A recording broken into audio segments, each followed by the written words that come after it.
No período pré-colonial, o território que hoje é o Brasil era habitado por diversos povos indígenas, com grande diversidade cultural, linguística e social.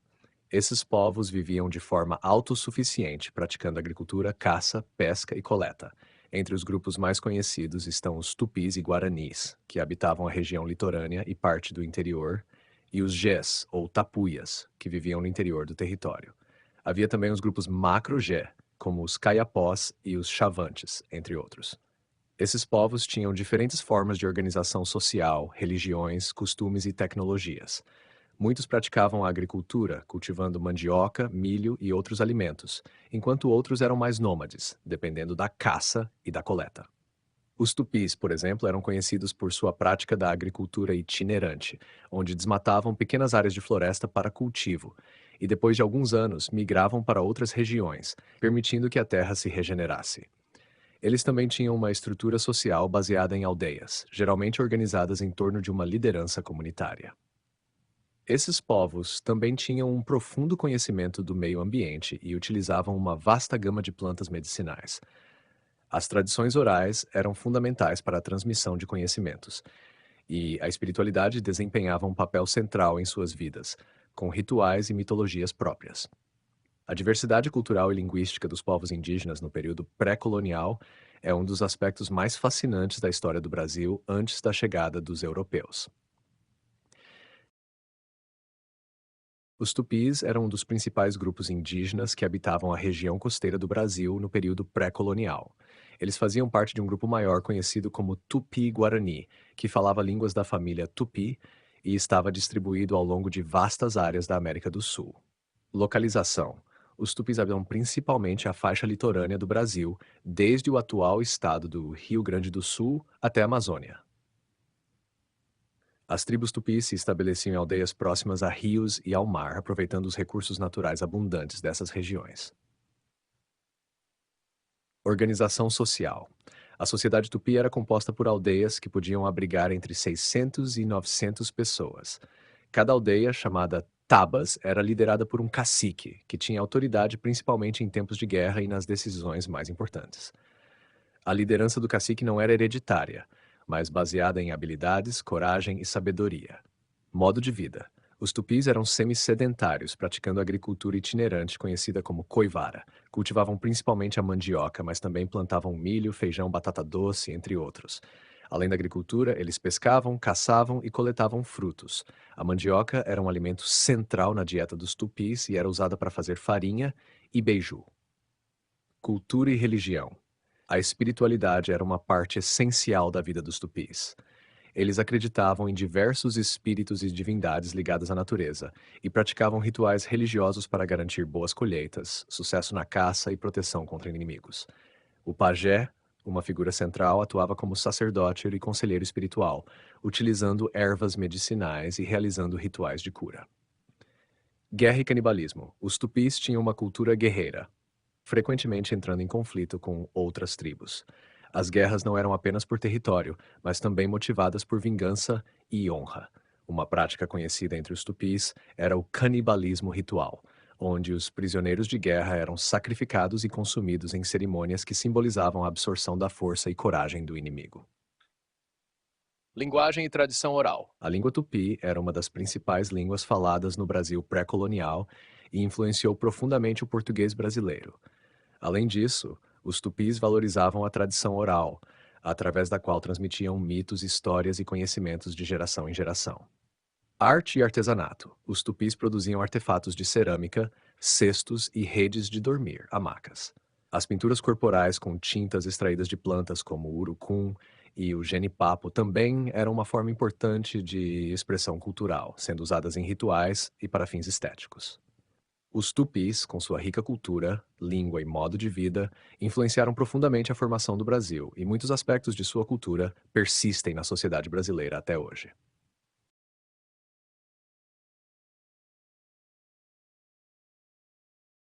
Os tupis guaranis, que fazem parte da grande família linguística tupi, têm uma história complexa e fascinante de migração e colonização na América do Sul.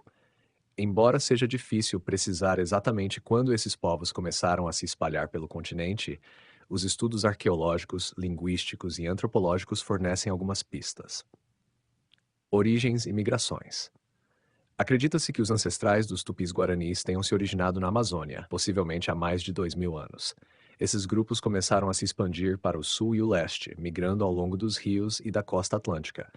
Essas migrações podem ter sido motivadas por diversos fatores, como a busca por novas terras férteis, pressões demográficas ou conflitos com outros grupos. Vestígios arqueológicos. Há vestígios arqueológicos que sugerem a presença dos tupis-guaranis em várias partes do Brasil e da América do Sul a partir de aproximadamente 500 apsos. Esses vestígios incluem fragmentos de cerâmica, ferramentas de pedra e vestígios de aldeias. Algumas dessas aldeias eram grandes e organizadas, o que sugere uma sociedade bem estruturada com conhecimentos avançados em agricultura e manejo do ambiente. Estudos linguísticos. A análise das línguas tupi-guarani sugere que essa família linguística se diversificou a partir de um tronco comum, provavelmente na região amazônica, antes de se espalhar pelo continente.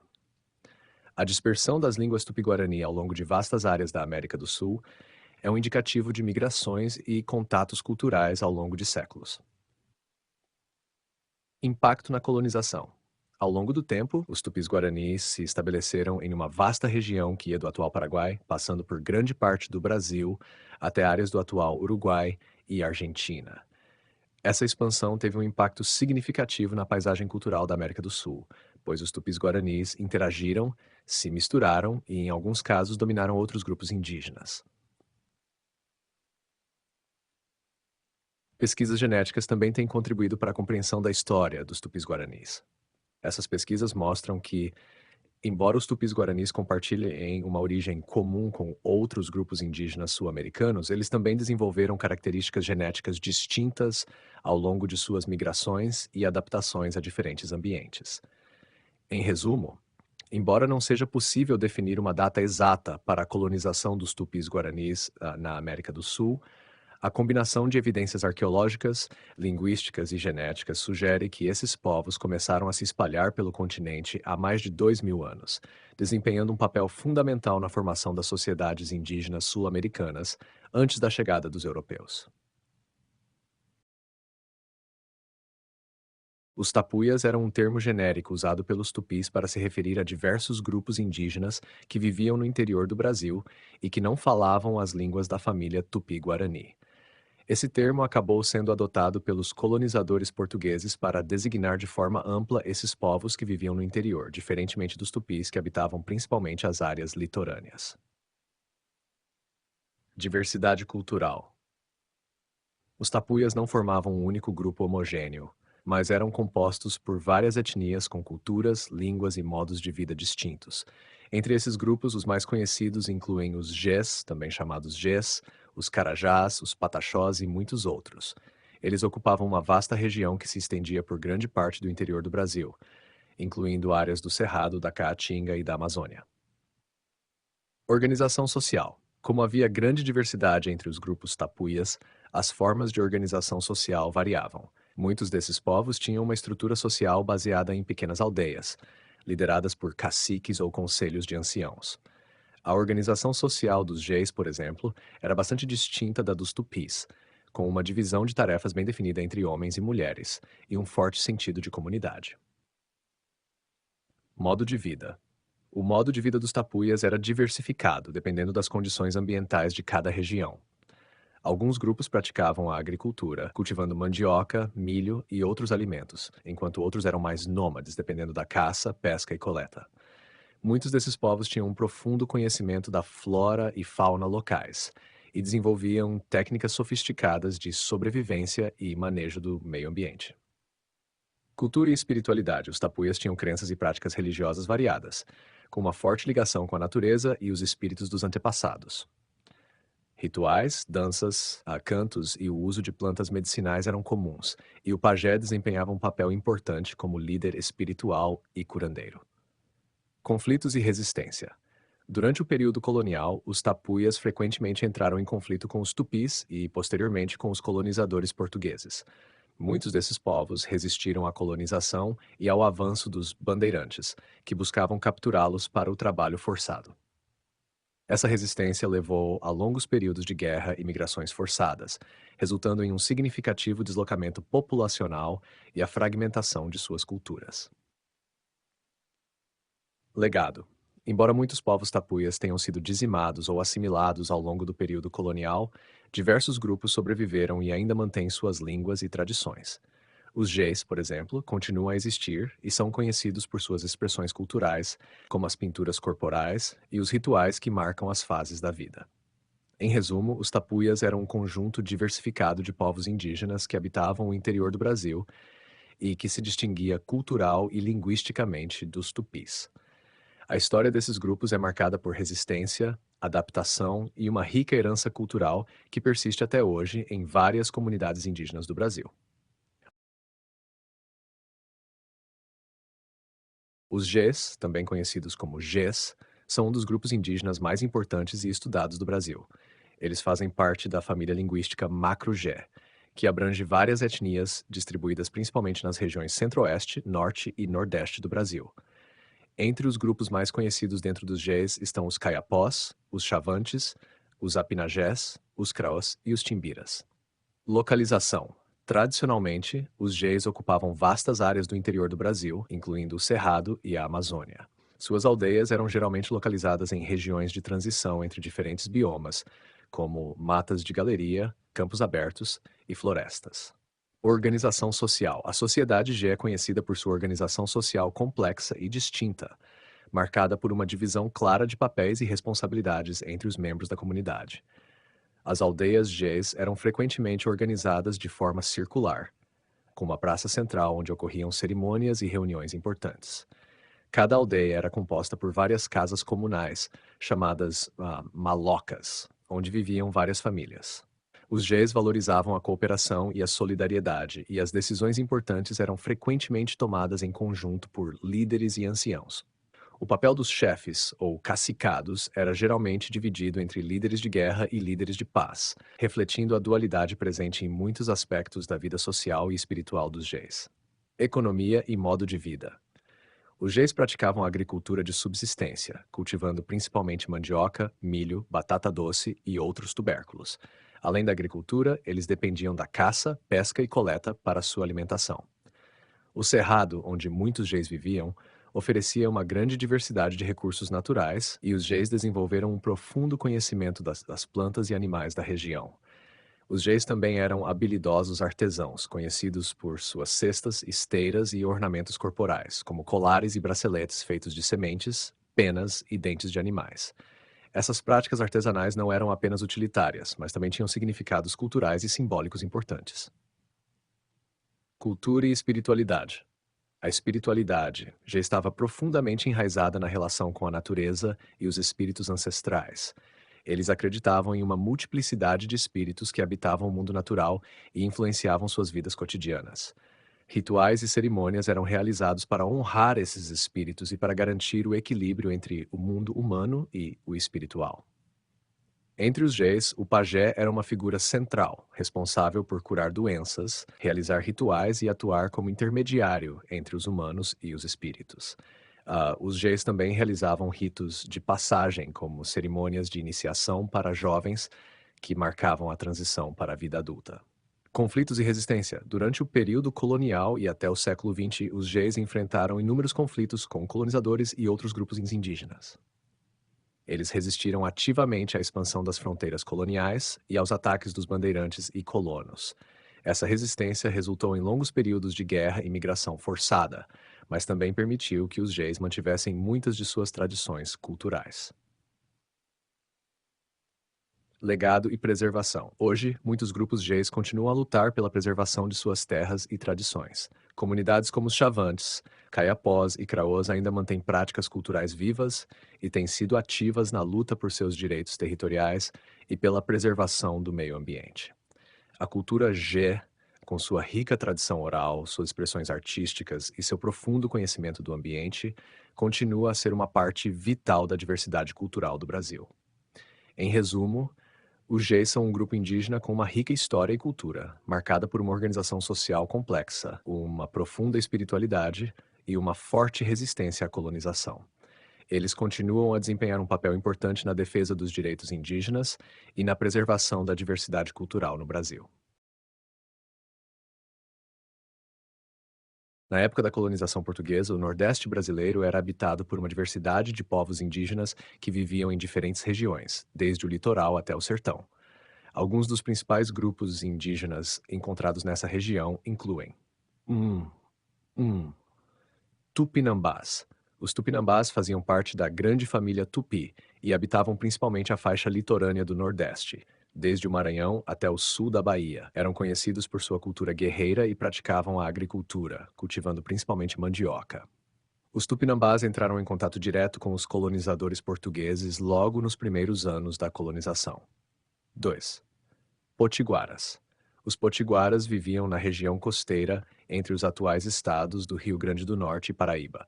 Assim como os tupinambás, eles falavam uma língua tupi e eram conhecidos por sua habilidade na pesca e na agricultura. Os potiguaras tiveram um papel significativo nas guerras de resistência contra os colonizadores portugueses e, em certos períodos, estabeleceram alianças com franceses. 3. Tabajaras. Os tabajaras habitavam a região da Paraíba e do Ceará.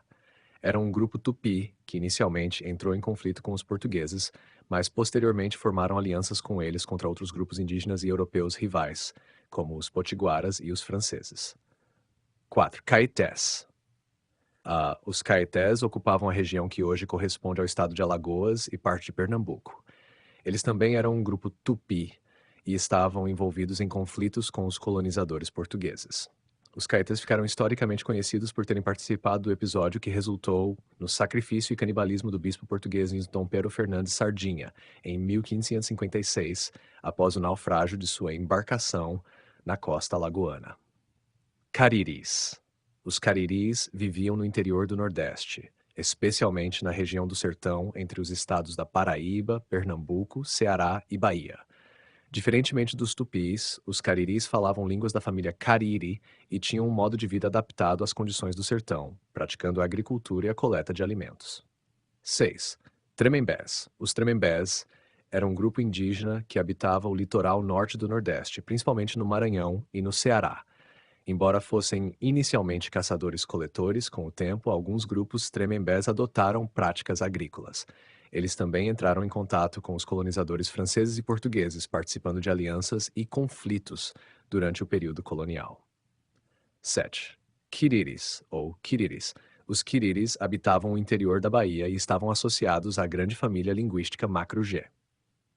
Eles viviam em pequenas aldeias e eram conhecidos por sua agricultura de subsistência, além de suas práticas religiosas e culturais únicas.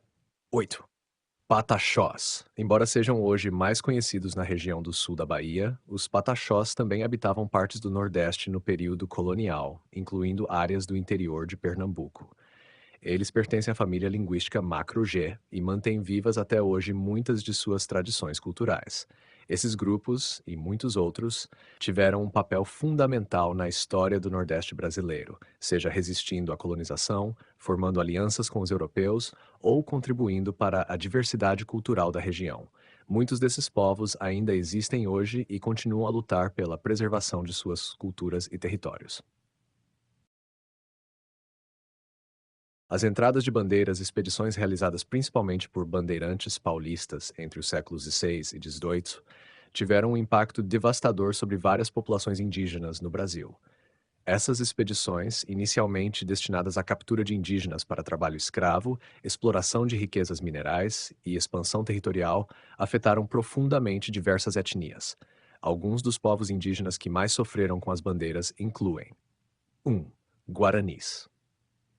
Os guaranis, que habitavam principalmente a região sul e oeste do Brasil, incluindo partes do Paraguai, Argentina e Bolívia, foram intensamente perseguidos pelas bandeiras. As missões jesuíticas, onde muitos guaranis viviam, foram alvos constantes dos bandeirantes, que buscavam escravizar os indígenas e destruir as reduções. Isso resultou em massacres, escravização e a dispersão de muitas comunidades guaranis. Guaianás. Os Guaianás eram um grupo indígena que vivia na região de São Paulo, em áreas ao longo dos rios Tietê e Paraná.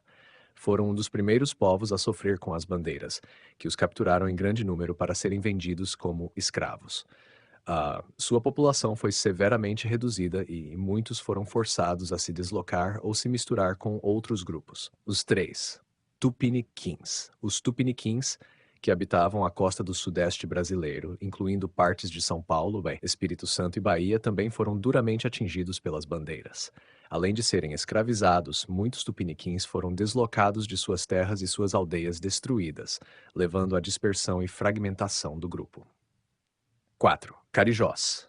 Os carijós, que habitavam a região sul do Brasil, particularmente o litoral de Santa Catarina e Paraná, foram um dos grupos mais afetados pelas bandeiras.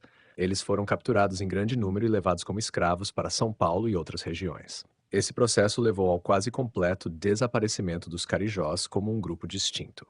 5. Caingangues. Os caingangues, habitantes do sul do Brasil, particularmente no Paraná, Santa Catarina e Rio Grande do Sul, sofreram considerável violência e deslocamento devido às bandeiras.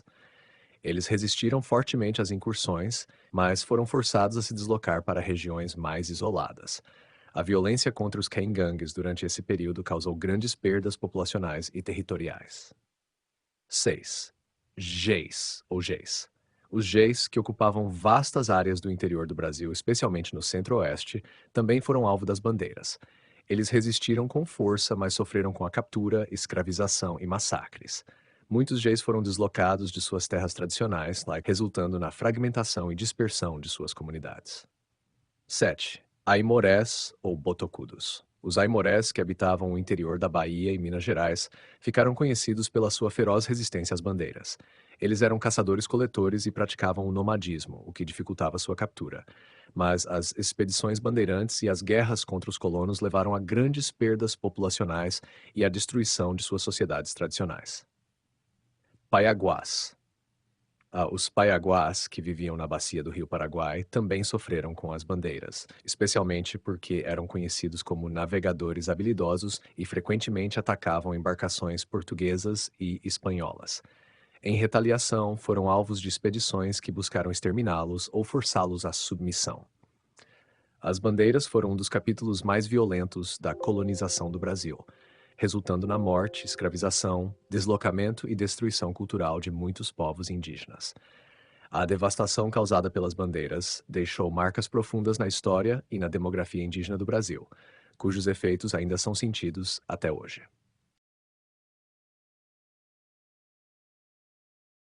Durante o período colonial, os jesuítas desempenharam um papel crucial na evangelização e civilização dos povos indígenas no Brasil. A atuação deles foi marcada pela criação de missões, também chamadas de reduções, onde reuniam os indígenas para catequizá-los, ensiná-los o idioma português e integrá-los ao modelo de vida europeu. No território do Brasil atual, o trabalho jesuíta se destacou principalmente nas seguintes regiões: 1. Litoral do Nordeste. Os jesuítas chegaram ao Brasil logo após o início da colonização portuguesa, em 1549, com a fundação de Salvador, a primeira capital do Brasil. No Nordeste, eles começaram a trabalhar com os tupinambás e outros grupos indígenas, criando aldeamentos e colégios para catequese. Manuel da Nóbrega e José de Anchieta são dois dos jesuítas mais conhecidos que atuaram nessa região. A criação do Colégio da Bahia foi uma das primeiras ações importantes para a educação e evangelização. Sudeste e Centro-Oeste. Os jesuítas também foram muito ativos no Sudeste, especialmente em São Paulo, onde fundaram o Colégio de São Paulo de Piratininga em 1554, origem da cidade de São Paulo. A partir deste núcleo, os jesuítas expandiram suas missões pelo interior do Brasil, chegando ao Centro-Oeste. Eles trabalharam com diversos grupos indígenas, como os Guaianás e os Tamoios, buscando protegê-los dos bandeirantes e colonos que queriam escravizá-los. Região Sul. Uma das missões mais significativas dos jesuítas ocorreu na região sul do Brasil, nas chamadas Missões Jesuíticas ou Sete Povos das Missões, que abrangiam partes dos atuais estados do Rio Grande do Sul, Paraná e Santa Catarina, além do Paraguai e Argentina. Nessas reduções, os jesuítas reuniram grandes populações de indígenas guaranis, ensinando-lhes não apenas a doutrina cristã, mas também técnicas de agricultura, pecuária, artesanato e construção. As reduções tornaram-se comunidades prósperas e autossuficientes, mas foram frequentemente atacadas por bandeirantes paulistas que buscavam escravizar os indígenas. 4. Amazônia. Os jesuítas também atuaram na Amazônia, onde fundaram aldeamentos ao longo dos rios, com o objetivo de catequizar os povos indígenas da região. A fundação de Belém do Pará em 1616 marcou o início da atuação jesuíta no extremo norte do Brasil. A missão jesuítica na Amazônia foi parte de um esforço mais amplo de Portugal para consolidar seu domínio sobre a vasta região amazônica, evitando a expansão de outras potências coloniais, como a França e a Holanda. Impactos do trabalho jesuíta: proteção e conflito. Embora os jesuítas frequentemente defendessem os indígenas contra a escravização e outras formas de exploração, as missões também foram um meio de controle e assimilação cultural. A vida nas reduções exigia que os indígenas abandonassem muitos aspectos de suas culturas tradicionais e adotassem o modo de vida europeu. Educação e língua. Os jesuítas foram responsáveis por criar o Tupi Antigo, uma língua geral baseada no Tupi-Guarani, que se tornou a língua franca entre os colonizadores e os indígenas no Brasil colonial. Eles também estabeleceram as primeiras escolas no Brasil, onde, além da catequese, os indígenas aprendiam a ler, escrever e realizar tarefas manuais. Expulsão dos jesuítas. Em 1759, os jesuítas foram expulsos do Brasil pelo Marquês de Pombal, sob a acusação de conspirarem contra o Estado português. As terras das missões foram confiscadas e os indígenas que viviam nas reduções foram abandonados à própria sorte, resultando em dispersão e, em muitos casos, em novas formas de exploração. Em resumo, o trabalho jesuíta no Brasil colonial teve um impacto profundo, tanto positivo quanto negativo, sobre as populações indígenas e o desenvolvimento das regiões onde atuaram. Eles contribuíram para a evangelização e educação, mas também para a imposição da cultura europeia, com consequências que ressoam até os dias de hoje. Os 7 povos das missões foram um conjunto de aldeias indígenas, fundadas e administradas pelos jesuítas na região que hoje corresponde ao Rio Grande do Sul, no Brasil, além de partes da Argentina e do Paraguai. Essas missões foram criadas principalmente para evangelizar os povos guaranis e protegê-los da escravidão e das incursões dos bandeirantes. Elas se tornaram centros prósperos e culturalmente ricos, né, representando um dos esforços mais significativos dos jesuítas na América do Sul.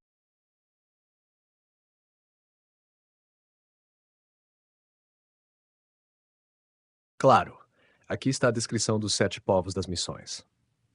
7 povos das missões foi o nome dado a um conjunto de aldeias indígenas fundadas e administradas pelos jesuítas na região que hoje corresponde ao Rio Grande do Sul, no Brasil, além de partes da Argentina e do Paraguai. Essas missões foram criadas principalmente para evangelizar os povos guaranis e protegê-los da escravidão e das incursões dos bandeirantes. Elas se tornaram centros prósperos e culturalmente ricos, representando um dos esforços mais significativos dos jesuítas na América do Sul. 1. Origem e contexto. Os 7 povos das missões faziam parte de um conjunto maior de reduções jesuíticas estabelecidas a partir de 1626, especialmente na região do atual Paraguai.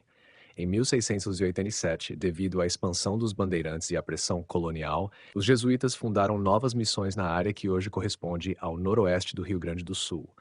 Essas novas aldeias foram chamadas de 7 povos das missões, consistindo nas seguintes localidades: São Francisco de Borja, São Nicolau, São Luís Gonzaga, São Miguel Arcanjo, São Lourenço Mártir, São João Batista e Santo Ângelo Custódio.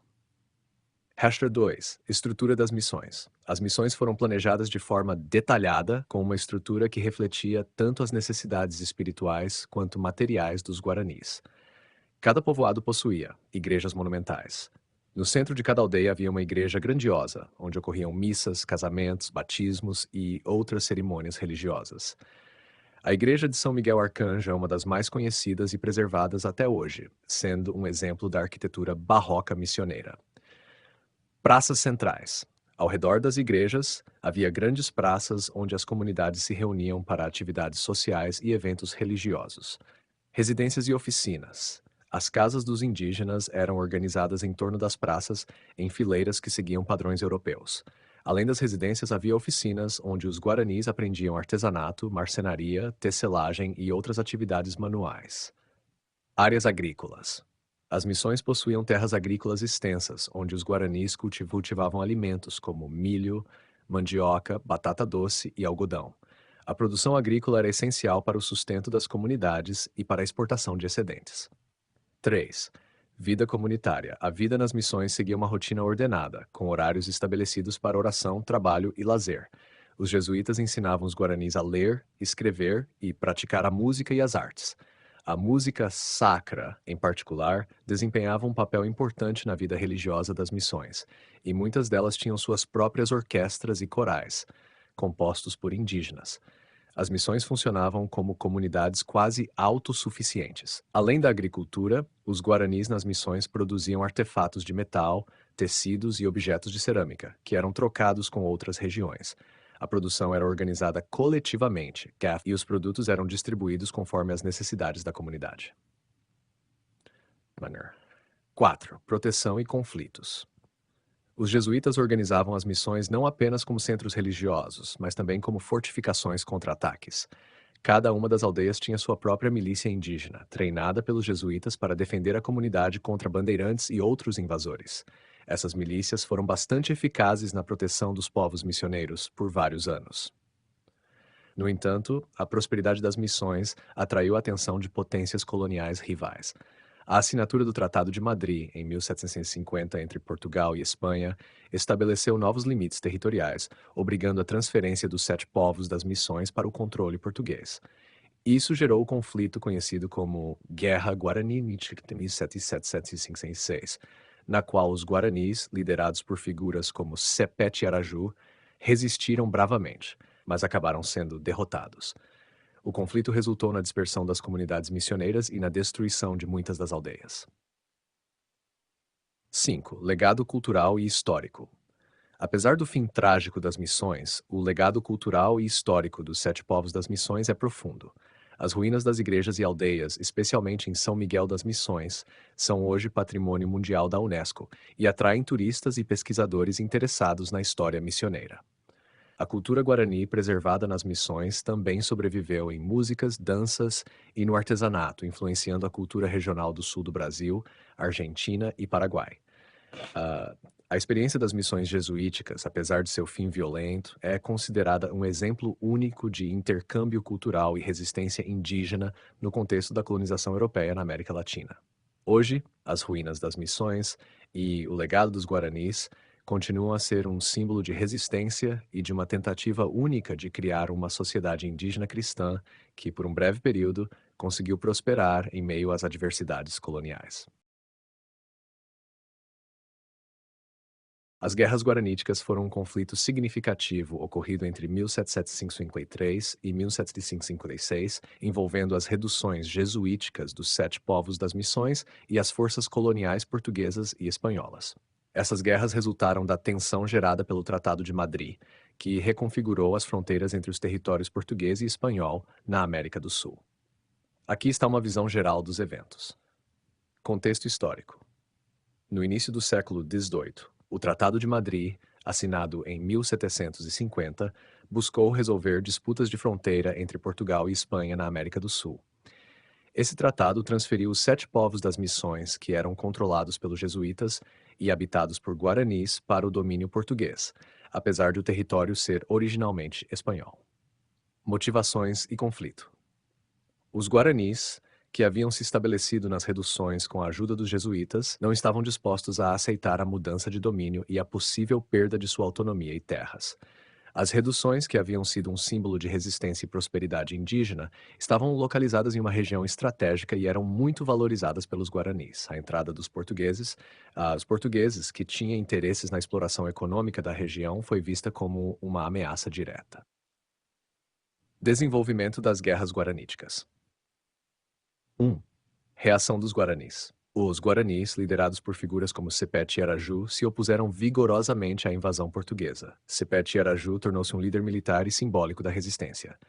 Os guaranis organizaram uma força militar bem treinada, composta por indígenas armados com armas fornecidas pelos jesuítas e treinados em técnicas militares pelos padres. Conflito militar. O confronto começou com ataques de guerrilha e emboscadas contra as tropas portuguesas e seus aliados. A luta foi intensa e sangrenta, com os guaranis realizando uma série de ataques bem-sucedidos contra as forças coloniais. A resistência indígena foi feroz, e os guaranis conseguiram causar significativas baixas entre os colonizadores. 3. A repressão portuguesa. Diante da resistência indígena, os portugueses intensificaram suas operações militares. Eles obtiveram reforços e utilizaram táticas de cerco e assédio para tentar subjugar os guaranis. A situação tornou-se cada vez mais crítica, com as forças portuguesas avançando sobre as reduções e enfrentando resistência feroz. 4. O desfecho e consequências. A guerra terminou em 1756 com a derrota dos guaranis. As reduções foram desmanteladas e muitos indígenas foram mortos ou dispersos. Sepete Araju morreu em combate, e sua resistência se tornou um símbolo de luta pela liberdade e autonomia dos povos indígenas. Após a guerra, os portugueses assumiram o controle das áreas anteriormente administradas pelos jesuítas e reconfiguraram a administração local. Legado: as guerraníticas elas tiveram um impacto duradouro na região. A destruição das reduções e a dispersão dos guaranis marcaram o fim de um período de relativa autonomia e prosperidade para os povos indígenas da região. O conflito também destacou as tensões entre as potências coloniais e a capacidade de resistência indígena. As ruínas das missões e o legado dos guaranis permanecem como um testemunho da luta e da resiliência dos povos indígenas frente à colonização e exploração europeia. Sim, no atual oeste do estado do Paraná existiram reduções jesuíticas durante o período colonial. Essas reduções eram comunidades estabelecidas pelos jesuítas para a evangelização e proteção dos indígenas guaranis. Na região do Paraná, os jesuítas fundaram algumas reduções importantes, como 1. Redução de São João Batista, situada perto da atual cidade de São João, no estado do Paraná. Foi uma das comunidades importantes na tentativa de proteger os guaranis e integrar a vida cristã com práticas locais. 2. Redução de São Luís Gonzaga, também localizada na área que hoje é parte do Paraná. Esta redução foi uma das muitas fundadas pelos jesuítas para atender às necessidades dos guaranis e promover a agricultura e a educação. Essas reduções, assim como outras dos Sete Povos das Missões, foram centros de vida comunitária intensa e organizaram a vida dos guaranis em torno de práticas agrícolas, religiosas e culturais. Com a assinatura do Tratado de Madrid em 1750 e a subsequente pressão militar, muitas dessas reduções foram desmanteladas ou abandonadas, levando à dispersão e ao sofrimento das populações indígenas.